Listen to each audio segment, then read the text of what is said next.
to listen, you know, and I think that's one of the main things that, in terms of Black youth, is to listen, and it's to listen with an open heart, and listen without judgments, without agendas, but to honestly listen to what Black youth are saying. It's that we need to engage Black youth in solving the problems that are affecting our lives. I think a lot of times we leave it up to legislators to make up these policies and these bills that criminalize young people and are masked as helping Black youth, and they're not. African American students, especially youth of color, that we are not what the media says we are, because in the media, all you see that, you know, people of color are drug dealers, hustlers. Like, we have these big expensive cars that we bought with drug money and things like that. Our pants are all the way down there to our knees, that we don't wear belts, and, you know, that we always steal, rob, kill, shoot. It's, you know, if you look at the other cultures, you don't see that. But if you look at, you know, the people of color cultures, that's all you see us doing. And I would really like for people to know that, you know, we're not all about hustling. I mean, I'm a prime example. I've never joined a gang. I never did drugs, never smoked anything in my life. I'm almost a straight A student with a 4.6 GPA. I'm involved in almost everything that I come people. I mean, we work as hard as, you know, a Caucasian female or male that, you know, might be in the same school as us. I mean, we're not negative, and that's all the media, you know, really portrays us. And you will never see us in positive images in movies, in videos, and, you know, like music videos especially, because all you see is that African-American women shaking their hands for, like, these rappers and these singers. That's not every female's dream.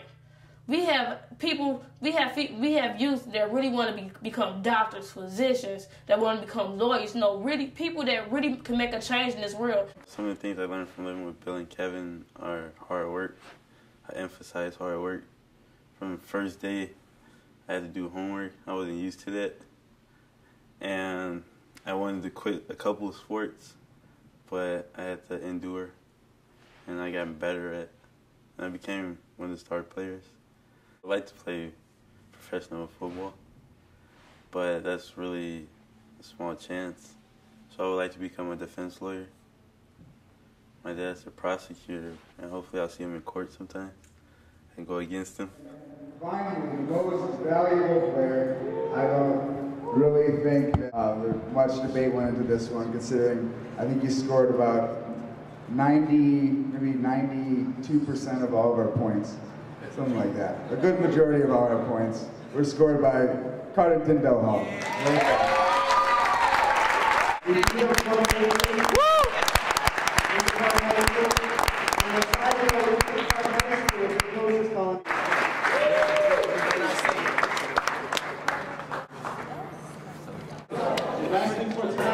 We've encouraged Carter to be in sports because it rounds out his personhood. I mean, who he is as a person and his school experience. I mean, teamwork is important, learning how to lose, as well as learning how to win, and he's been a great winner, but it's all important. And I was in sports in high school and in college, and it's really, really a great opportunity for any young person to be involved. Taught me that it takes more than one person to win. You can score as many touchdowns as you want, but you're only as good as the team. So if I scored 8 touchdowns and the other team scores 9 because the rest of my team didn't play defense, then hey, I didn't really do my job, or the team didn't do their job. So I'm just as good as the team. And really to be humble, like, because if I'm a good person, I shouldn't really have to say it. Other people will talk about it, and I just think that goes all around. Hello. Hello. How are you? Hi. Good to see you. Come on in. Hello. Hi. There you go. Well, thank you very much. Half an hour. Give the hostess a chance. You never ride by at 7 for dinner. You know that. You never do that. It was 6. No, but it's 8. No. But it's 8. How I was raised with the communal feeling that you had aunts, uncles, everyone around you to help you do what you need to do. And these boys especially need to know that they have support behind them, people who love them and who are encouraging them to do what they need to do. Bring that wonderful surprise cake. Who wants salad? Raise your hands. What did you think? Judy said she wanted some. No, you don't have to. I have to really. Okay. Why is that? What do you have to do? Football. Football. Okay. How many salads? Are you serious? Because, you know, honestly, I'm kind of hard. I want A's and B's. C means cheat. D's are the same as F's. So they need a balance, and these dinners help them get that. And they do really well. They do really well. They respond well to it. And also, technically, they need adult females in their lives.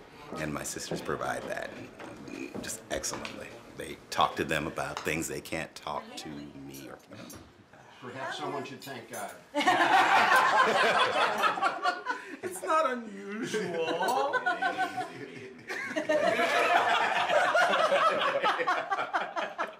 It's all your fault, Kevin. It's all my fault, yes. I apologize profusely for providing for the family. Tell him. Let's pray.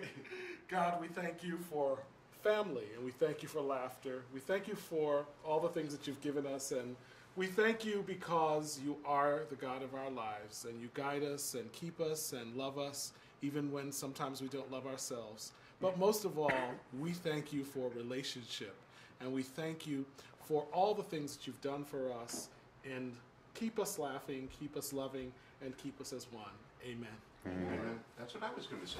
Exactly. Took the words It was right out of his mouth. right. It was right on the tip of your tongue. Had a sense of family gatherings coming up, holidays, church gatherings. We try to do all that same thing for our children because it was the same way we were raised. And it really, really, we feel, helps bond them to us as parents and kind of normalizes a life that may not have been normal for them before. I feel strongly that Black youth need and should have an instrumental part of creating solutions to help our lives. So issues of education, issues of criminalization of young people, issues of sex education. We need to be involved with making policies. We need to be involved in those important conversations. We need to be involved in holding people accountable. And there needs to be space where young people are going to be respected and listened to and also have meaningful participation in their own lives. Yeah, this the real one, baby. I'm telling you, Chi-Town stand up. South side, south side.